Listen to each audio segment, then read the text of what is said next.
Psalm 119 vers 105 sê dat God se woord die lig vir ons pad is, maar die Bybel is 'n baie dik boek en baie mense weet regtig nie waar om te begin en hoe om die Bybel te lees nie.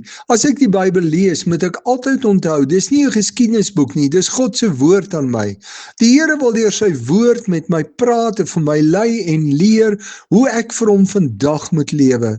Daarom moet ek altyd begin deur vir die Here te vra om met my te praat, dat ek sal verstaan wat hy vir my wil sê.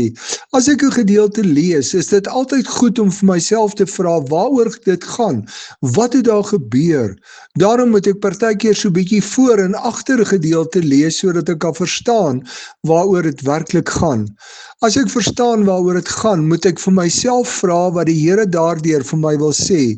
Ek moet oor die gedeelte bid en vra wat dit vir my lewe beteken en hoe ek daaruit moet leef. En as ek die antwoord kry, moet ek dit gaan doen. So kry God se woord voete in my lewe en word dit 'n lig vir my pad. Dis gewoonlik die maklikste om met die evangelie, byvoorbeeld Johannes, te begin.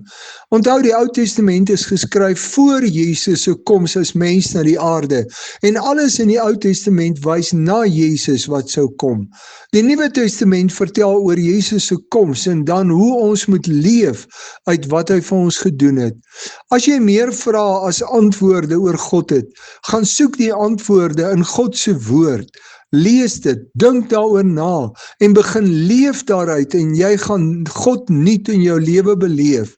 Lees jy die Bybel met die verwagting dat God deur sy woord en gees met jou gaan praat.